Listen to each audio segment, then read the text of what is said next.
So this first movie review is for the FEAR Street Trilogy, which I watched over the last couple of days.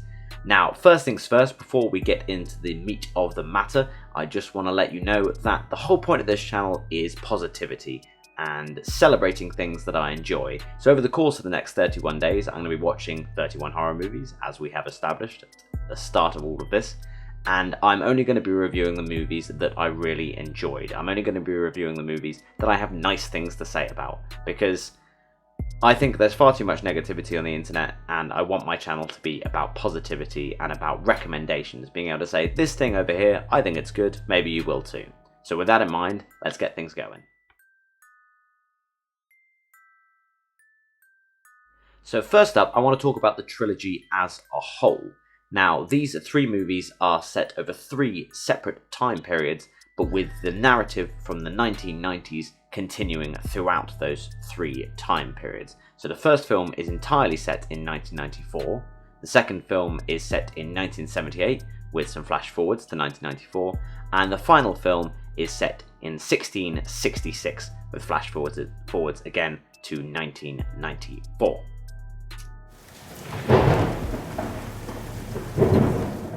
Let's kick things off then with FEAR Street Part 1, 1994. Now, in the early going of this particular movie, you might think that it is just a rip-off of the Scream franchise. The skull-faced killer, who takes the life of one of the characters very early on, is very reminiscent of the ghost-faced killer, even to the point where his first kill is almost a shot-for-shot remake of the first kill from Scream. However, once the film gets going, we can see that it is far more than just a rip-off of a much more popular franchise. There's some fantastic music in this movie. It's very 90s throughout, which is exactly what you want. You've got music from Nine Inch Nails, who I'm a huge fan of, so much so that I even have a Nine Inch Nails tattoo, which is the first tattoo I got back when I was like 18, I guess. But there's also music from Radiohead, Rob Zombie, Portishead, and Cypress Hill. There's consistent 90s slang and references throughout, which I really appreciate. The brother character Josh is seen playing a Sega Mega Drive, or a Sega Genesis for any American viewers watching. And that really tickled me. I really enjoyed how consistently 90s this movie is. There's some surprising twists and turns throughout the movie, but I'm not going to spoil any of those for you. The central relationship between the two main characters is really well handled, and I really enjoyed the way that all progressed throughout the story. There's an interesting dynamic between the sunny siders and the shady siders, which are the two groups of people who live in the town, and it's all about financial inequality and people not being given the correct opportunities, and that's a running theme throughout all three movies. But I can thoroughly recommend this first movie. I really think it's a fantastic piece of horror cinema. The gore in it is spectacular in places and quite gratuitous, but you know, that's fine. It's a horror movie. It's an 18 rated horror movie. What more can you expect? It never feels like it's reveling in the gore too much. It doesn't really drop into torture porn. This just feels like a good slasher movie with some solid kills and some really inventive storytelling. FEAR Street Part 2, 1978, focuses around a summer camp called Camp Nightwing. Not to be confused, of course, with Nightwing from the Batman franchise, better known as Dick Grayson. Now, this particular movie focuses mainly on the dynamic between two sisters who are at the camp, whose names are Cindy and Ziggy, and the story is told through flashback. I don't want to explain quite how, just so that I don't spoil the entire movie for you all, and indeed the franchise, but it is an interesting way of telling the story, and there's, again, some fantastic twists and turns throughout this second part. This particular film is definitely reminiscent of the camp killer films like Sleepaway Camp and Friday the 13th, even to the point where there's some kind of whispery, spooky sound effects when the killer's stalking around, the kind of thing from the Friday the 13th franchise, and yeah, it really worked for me. I think this second film is done very well. They continue those same themes of class war between sunny side and shady side, even to the point where there's a colour war, which is kind of like a capture the flag sort of situation that happens throughout the story and helps separate some of the campers so that they can get picked off.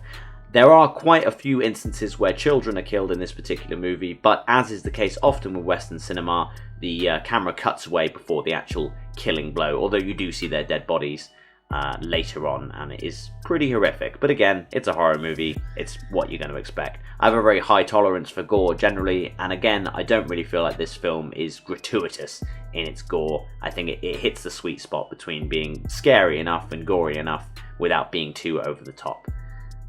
It's some interesting character choices, actor choices. We have Sadie Sink, who of course many of you may know from Stranger Things, playing one of the sisters. She is fantastic in this movie. She does a really, really good job of pulling the whole thing together.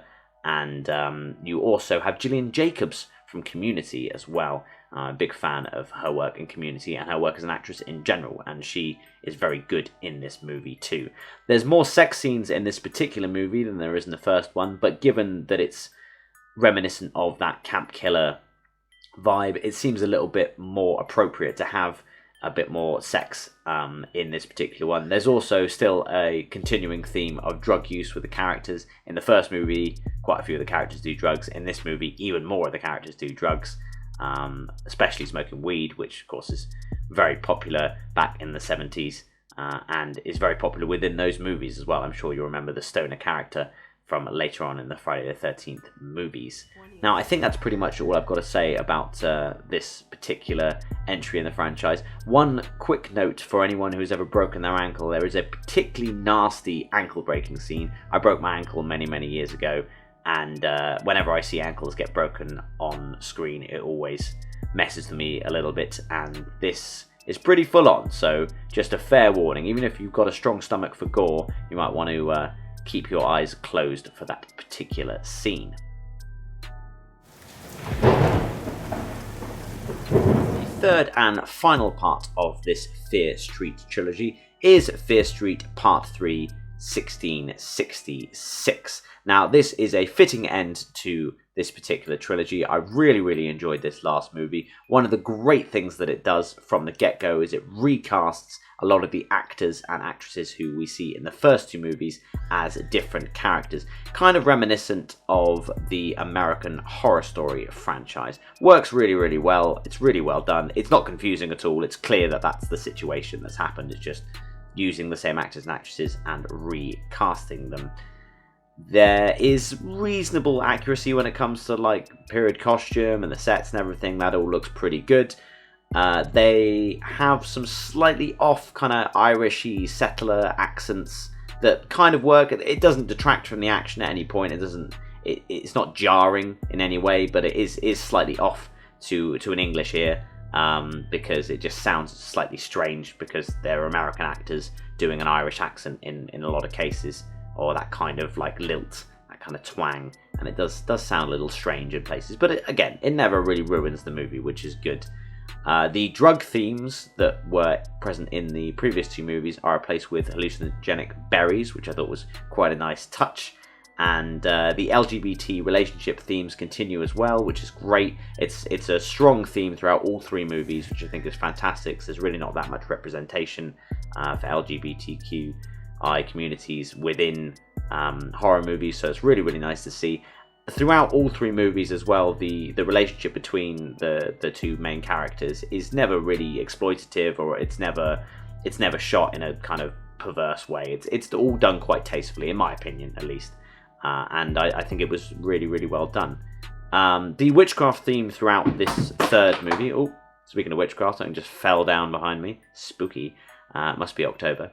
The witchcraft theme that is throughout this particular movie is very... I don't want to say reminiscent again, because I keep using the word reminiscent, but it definitely reminded me of movies like The Witch, and indeed Midsummer as well. And even the original Wicker Man, not the Nicolas Cage remake with the bees in the eyes, but the original version with Christopher Lee.